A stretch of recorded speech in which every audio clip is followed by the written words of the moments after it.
na sa kagabion. I know kailan na mo ani niya, and I know excited ang tanan sa pagpaminaw sa pulong sa Ginoo. So let's prepare our heart and mind sa pagpaminaw sa pulong sa Ginoo. Our speaker tonight, anak ni sa tuwang pastor. Let's welcome on stage Brother Joshua Ray Subraba sa atong pagpagan.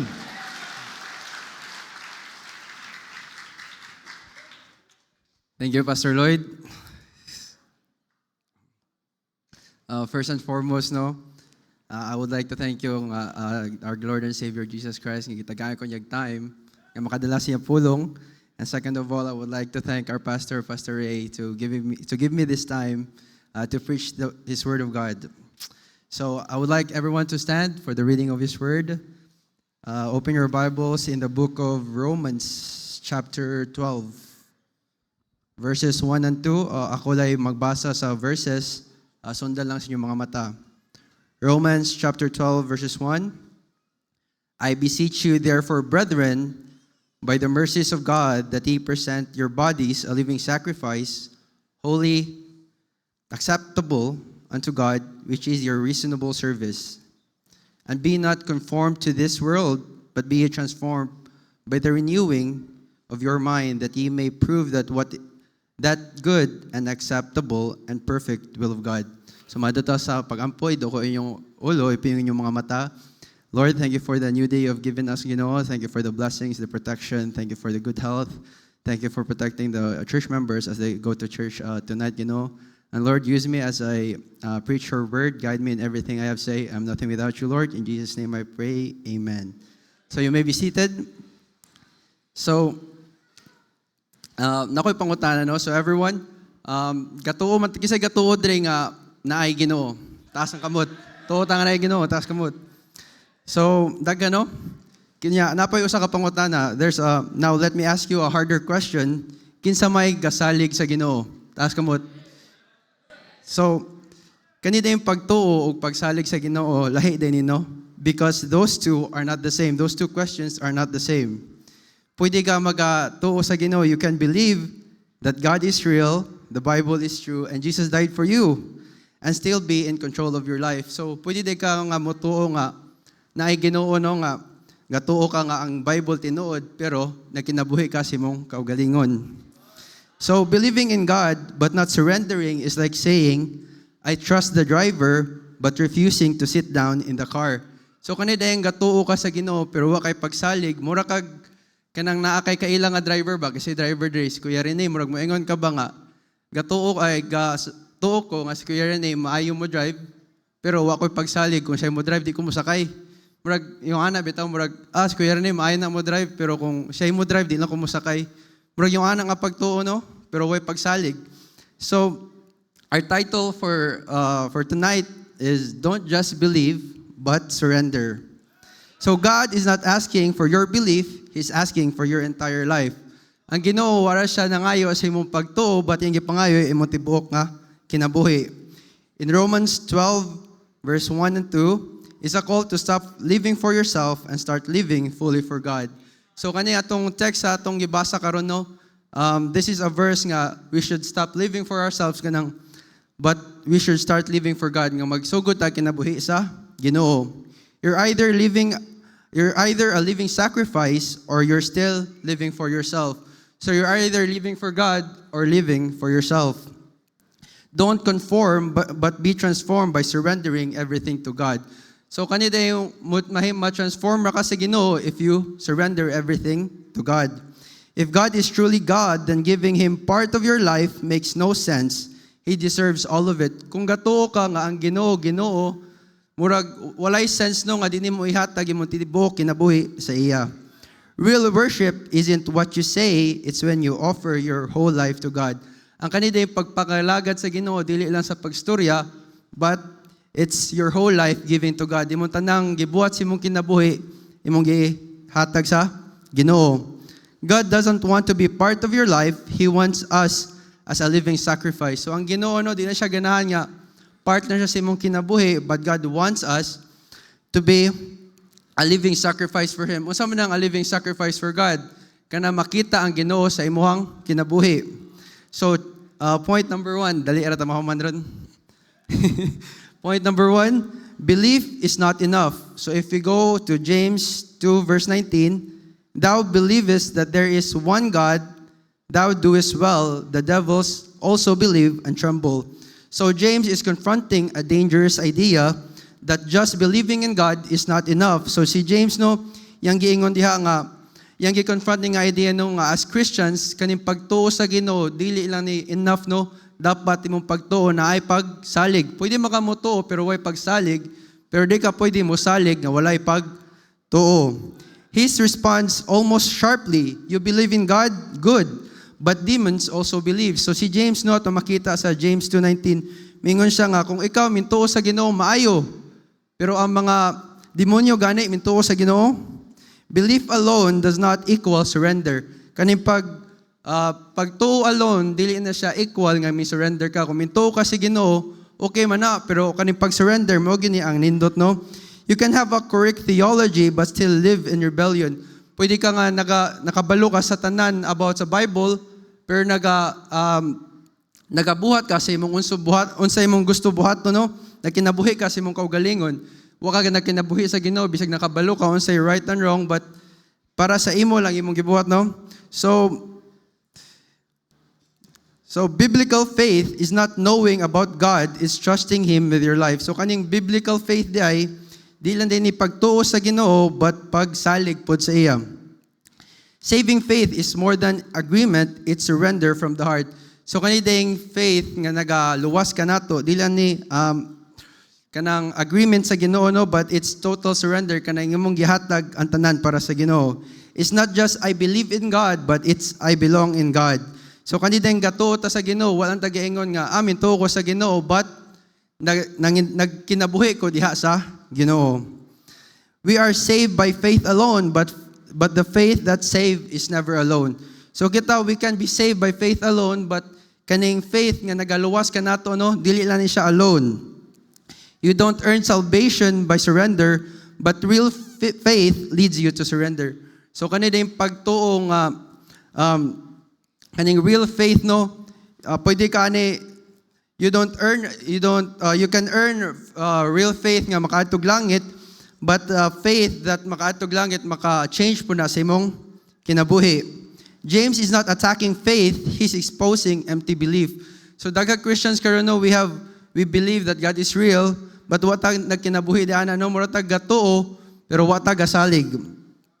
Not all belief is saving faith, only the kind that trusts and follows. Kanideng faith nga makasave is not only belief, dili lang ni pagtuo nga nakabalo, but pagtuo nga nagsunod. You can believe truth in your mind, but saving faith takes root in your life. Pwede ka nagatuo sa imong unahuna, but ang real nga belief na ani root sa imong kinabuhi no, makita ni sa imong kinabuhi. If I say I trust God but never follow Him, what kind of faith is that? Pwede ka maingon nga ako gatuo ko sa Ginoo, but wala ka nagkinabuhi sa Ginoo. Unsa may matanaw sa mga tao sa imo no, murag buret ra man ni siya. So if I say faith is not just what you say, it's who you follow. Kanina yung pagtuo no, is not di ni mo unsa imong ingon, but unsa pod imong kinabuhi. Real faith shows up in real life. Faith that save is faith that surrenders. Kanideng faith nga makaluwas, mo ni nga faith nga nagka-surrender. Belief starts in the mind, but real faith reaches the life. Kaning pagtuo no, usugod yun sa una-una, but ang pag-surrender o ang pagsalig sa Ginoo, makita gini sa tong kinabuhi. You don't just believe in Jesus, you follow Him. You are saved by faith alone, but faith that save is never alone. Biblical faith is not just believing, it's trusting God with your life. So kaning biblical faith no, dili lang ni pagtuo sa Ginoo, but pagsalig sa Ginoo sa imong kinabuhi. Faith that save is faith that surrenders. So we go to point number 2. Jesus don't want to be a part, He wants all. So Jesus don't want to be a part of your life, but He wants to be all your life. So if we go back sa tong text, Romans 12 verses 1 and 2. I beseech you, therefore, brethren, by the miracles of God, that ye present your bodies a living sacrifice, holy, acceptable unto God, which is your reasonable service. God is not asking you to be part of your life. He is asking for your whole life. ang Ginoo no wala siya nangayo nga mahimo lang siyang part or kanang usahay lang siya sa imong kinabuhi, but yung ipangayo no always in your life. Offer your bodies a living sacrifice means willingly give. So giingon nga verse no, offer your body. So ang meaning ana no, ang Ginoo day di kanya pugson nga mohatag sa imong kinabuhi sa iya, but iya kang gihulat nga imong i-offer imong life sa iya. Body means your whole life, action, habits, and choices. Kanina yung body no, mo din imong whole life, imong unsay imong buhaton every day, unsay imong mga habits, unsay imong mga choices, dapat no naa ang Ginoo appeal sa imong mga choices, sa imong habits or sa imong actions in life. Living sacrifice means ongoing daily surrender. So living sacrifice means every day in your life you're trying makita ang Ginoo sa imong kinabuhi. A sacrifice doesn't keep control, it gives everything. So kanina yung sacrifice no, if you sacrifice for God, dili day pwede no nga half sacrifice lang a Sunday ra, Thursday ra ko mo sacrifice sa Ginoo, pero throughout the week dili na. Dapat a sacrifice, dapat tanan gyud no all your life. You can't put God in the corner of your life, He belongs in the center. So if you are a Christians tonight, dili pwede no nga ibutang nato ang Ginoo nga murag side lang sa tong kinabuhi ba, murag usahay lang, but dapat siya gyud ang sentro or in front or center sa imong kinabuhi. God doesn't force you, but He invites you to give Him everything. Ang Ginoo no, wa kanya gipugos nga ihatag nimo imong kinabuhi sa iya, but He invites you to give your life to Him. He's not asking you to earn salvation, He's asking you to respond with your life. So God is not only asking you nga makakuha kag salvation, but He's asking you nga imong ihatag imong tibuok kinabuhi sa iya. God doesn't want just your Sunday and Thursday, He also wants your Monday, Tuesday, Wednesday, Friday, and Saturday too. Not just a worship song, but your habits, your decision, your lifestyle. So ang Ginoo no, wala siya nagtinguha nga mukanta ta sa iya sa atong mga worship songs, but He also wants us to be part of the habits or our decision or our lifestyle. If Jesus truly is God, then it makes no sense to give Him only part of your life. So if gatuo tanaw nga ang Ginoo, murag walay sense no kung di nato ihatag atong tibuok kinabuhi sa iya. Imagine saying, God, you can have my church life but not my private life. That's not real surrender, that's control. Some people give God their time, some give Him their words. So ang ubang tao gahatag sa Ginoo silang time, silang action, silang kinabuhi. Unya ang ubang tao naghatag lang sa Ginoo silang storya no, silang words lang, pero walay buhat. But in Romans 12, chapter 1 and 2, our text calls us to give Him our lives.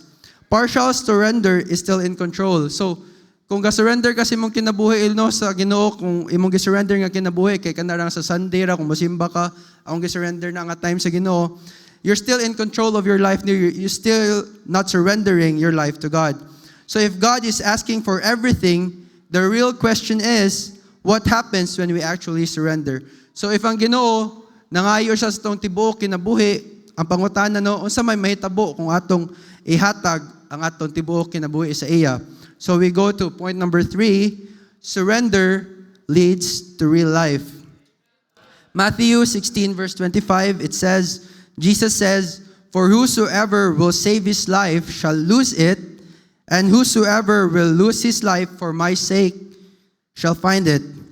This sounds backward, but it's the truth. Murag, kung atong basahon ng verse no, murag balino nga, if whosoever will save his life, kung atong i-try luwason atong kinabuhi, he will lose it, but whosoever will lose his life for my sake shall find it. The world say, hold on to your life.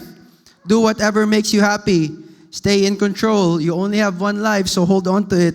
But Jesus says, let go of your life, surrender to me, and trust me. If you try to control your life, you lose it. You might gain success, pleasure, or recognition. Kung ato dayong i-try o control atong kinabuhi, no? Maybe we'll lose it, pero bisag makakuha kag success imong kinabuhi, pleasure, or recognition, but you will still feel empty if you don't give your life to God. This is a quote from a famous actor, no? We all know him. If everyone knows Jim Carrey, kanang dagan siya salida, actor ni siya, no? Hollywood, Ace Ventura, if nakakita mo. Ingon siya, no? I think everybody should get rich and famous and do everything they ever dreamed of so they can see that it's not the answer. A man who had everything people chase, money, fame, influence, said it was not enough. So the question is, why are we still chasing it like it is? So kanino to makita no si Jim Carrey no nga gipangutangan siya sa usa ka interviewer nga iya daw kinabuhi bisag naa niya tanan, fame, money, dili gid daw enough no murag naa pa gyud kulang. So with that no daghan tag makita ana po no sa mga other Hollywood actors no sila mga gipaingon. So why are we still chasing it? Why are we still chasing fame, money, or pleasure? Because deep down we think, if I can just control my life, if I can just give everything right, then I'll finally feel free. So kita no, as humans or kanang as tao, kanang kung makauna-una ta, kung madato lang yun ko, kung mayong anil lang yun ko, kung masikat lang yun ko, kanitanan kay murag, fully fulfilled na yun atong kinabuhi. But that's the lie. The more you try to control your life, the more you realize you were never designed to be God over your own life. So, ang Ginoo no, wata niya gidesign nga mahimong Ginoo sa atong kaugalingong kinabuhi. And that's why even when you win, you still feel empty. So even if you win, you get all the pleasures in life, all the money, you still feel empty. Jesus said it like this: if you try to save your life, you will lose it.